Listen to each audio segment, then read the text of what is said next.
Hey everyone, it is Tuesday, August 9th, and believe it or not, I actually crocheted again.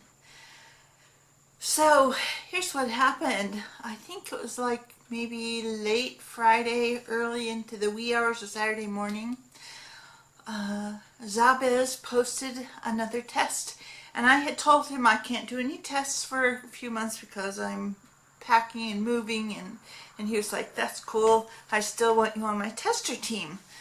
So I had turned down the past few, and then this one came up, and I said, I volunteered myself. And then as I was looking at the picture of the pattern, I suddenly had an epiphany that I did not know where my safety eyes were. I hadn't unpacked them yet. So even though I volunteered and I couldn't exactly take it back, the next day I went on a mad scramble search for those safety eyes, which really there are only about 3 places they could be. It's just I hadn't unpacked that box yet. So I found my safety eyes, and I finished the test yesterday. I can't show you, of course, because it hasn't been released, but yeah, nice to get crocheting again. I will tell you, though, that I've been given, you can't really see it here, but I'll take a picture of it and insert it, this big glass cabinet that was the landlady's mother's, and her mother died 6 years ago, and she still had all the stuff from her house in that house. So anyways, I said, oh, I'll adopt that cabinet, because I thought, well, I can use the top 2 shelves. It has 5 shelves. I use the top 2 shelves for little knickknacks. I really don't have knickknacks, but and then the bottom 3 shelves I will use for storing yarn. And that's what I have done. So I have taken some of my most common yarns and put them in there for easy access. And for sure I gathered up all my green yarn and put it in there because of doing a lot of the Zabez things. The bodies are almost always green, and so I like go through a lot of green for him. And then doing those spring fling blankets, I go through a ton of green. So I just put all my green in there. It's easily accessible, but boy, do I go through a lot of green. And then usually his faces are like he uses a yarn called apricot, but I've tried to find an apricot yarn that I thought was comparable here, and I just couldn't match the color. But then the Craft Smart had one that was like blush rose or something, and that's a real nice little skin tone, like this one. If you can kind of see it, it's kind of it's not too pink. It's pink, but with a little bit of brown in it, so it's not obnoxiously pink. So I had to have that accessible, and then a lot of times his figures will have like little brown shoes or feet kind of things, and there'll be maybe some brown somewhere on the top or whatever. So I have I have all the colors that I would need for doing his projects very accessible. There are a couple of projects because it was a set of 3 that I did, and 2 of them had purple, and I just have a hard time with finding the right shade of purple. Even when I'm buying it, it's just like, oh my gosh, I want to have a huge selection of purple because I try to match his colors, and I just have what I have. That's all that I can say. But yeah, so I got my safety eyes, and I had my little thing of safety eyes, and I said, okay, well, I got to do 3 of these things. Okay, so I put 3 safety eyes, not 3 sets of safety eyes. That's how like out of it I am. Oh, and I'll tell you what else I forgot how to do an invisible decrease. I cannot believe it. And it's the second time I've forgotten how to do it. And I had to actually look up a video on how to do an invisible decrease. Something that I used to do all the time when I would make amigurumi. And it just like goes out of my head for whatever reason. You know, of course I don't need to use that when I'm making afghans, but oh my goodness. It's like, where is my brain? So anyhow, yeah. I don't know what my next crochet project is. I don't know if I'll start a new one. I do know that I want to make 2 more spring fling blankets for 2 of my sisters.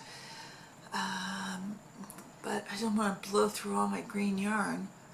So we'll see. But I do want to make a spring fling, and instead of where all the white is, because they go through a ton of white to make a spring fling, I would use black, and because I've seen one done that way and it looks like stained glass kind of, the whole thing.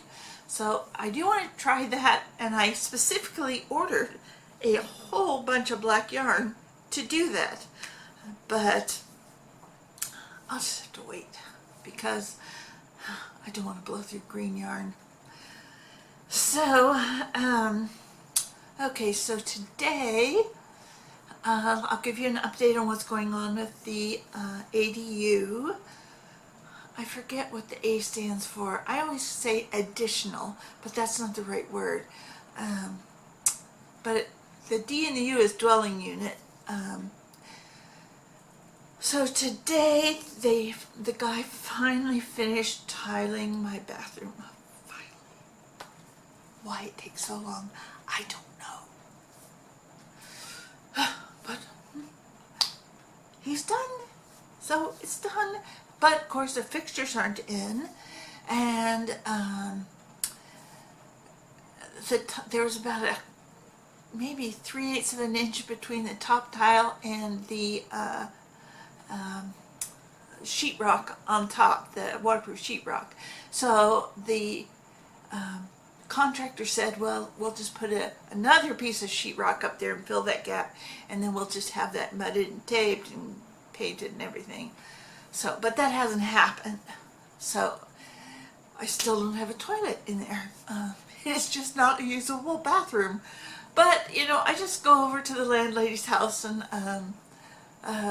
just use the facilities over there. So, I mean, it works out. But, you know, in the middle of the night, you just kind of wish that your own bathroom was a little more accessible.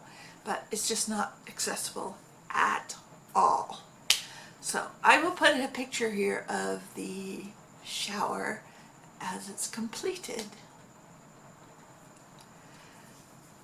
Okay, so we are also in like mostly 100-degree weather, and my plants outside are really suffering. So I keep moving some of them into different places to at least give them like partial shade throughout the day. But my little pepper plants, oh, they love it. I got a couple from Ralph's. Ralph's is our Kroger brand here, and they were like $1.98, and I got them and planted them in a big pot, and they are just going to town now. And I pulled up a little pepper, I don't know, when I first moved in, but the pepper was like maybe 2 inches long, if that much. And I tasted it, and it's a little spicy. It's supposed to be either Anaheim or bell pepper. I don't know what it is. It's the smallest Anaheim pepper I've ever seen. So, growing peppers seems to be a good thing. And I also wanted to say that if you buy a potted plant from like your grocery store. Maybe buy basil or mint or something that's potted that you think, oh, this will be nice little food source or herb source.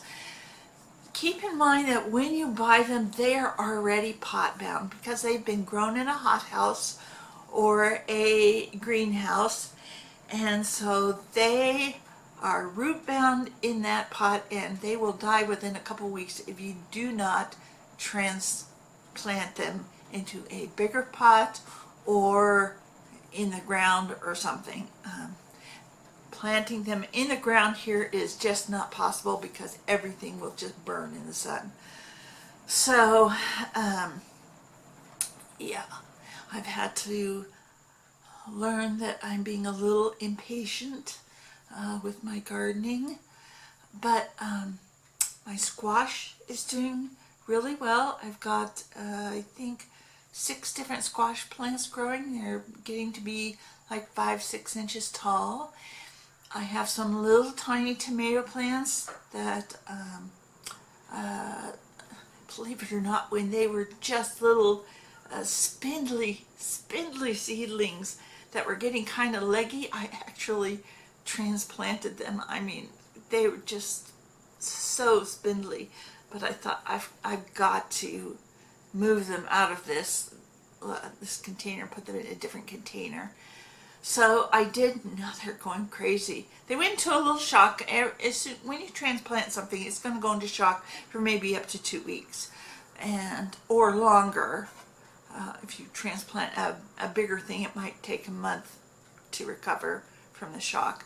But yeah, they're starting to get a couple inches tall now, so that's pretty good. And then my little cucamelons, I have 6 little plants. They're very spindly. They're under grow lights all day long, but they are doing really well, I think. But I just can't transplant them because they're so leggy. Oh no, I don't want to say they're leggy. They're not. They're under grow lights, but their stalks are just thread thin, you know, just thin. But they have a lot of leaves on them, and so that's really good. And oh, we went for Chinese like on June 30th. We went out with the landlady's cousin who lives just like a couple miles away. And I said to everybody, please save your chopsticks because I need like little stakes to brace the plants as they're growing. So everybody saved me their chopsticks, and now I just have tons of plants that are on stakes. So even the cucamelons now have a couple of stakes in there because those are vining things. And the cucamelons, those are kind of a novelty plant for me to grow. They look like miniature watermelons. They're probably the size of maybe a black olive, or maybe slightly larger, but they're very small. And yeah, they look like miniature watermelons. Supposed to taste somewhere between a cucumber and a lime, so probably a little tart. But people pickle them, they eat them, put them in their salads. If I ever get any, I'll be sure to show them, believe me. So tomorrow, August 10th, there's going to be some deconstruction in this ADU because the 3 inside doorways here, one for the bathroom and the 2 bedrooms, those have to be torn apart and widened. So the guy's coming tomorrow to do that. I think also there's going to be some mudding and taping going on tomorrow because the bathroom originally had 2 doors, one from my bedroom and one from the living room. And the bedroom door, they just totally removed that because it couldn't be widened. And so that's all been, it's got drywall up and stuff, and it needs to be mudded and taped. So I think they're doing that tomorrow, but I'm not positive. And news on when I'm getting a toilet. No news. And then they talk about, well, the contractor talked about, oh yeah, we're going to put in the flooring in your place. Of course, he said he's going to put in a toilet like 4 weeks ago. We're going to put in the flooring and we're going to start with the bedrooms first. And then the landlady said, oh no, they're doing the whole thing at once. But the contractor said they were doing just the 2 bedrooms. I don't know. I have no idea. Nobody's being consistent and straight with their information. So, anyhow, that's kind of it for what's going on. And I will talk to you soon. Bye-bye.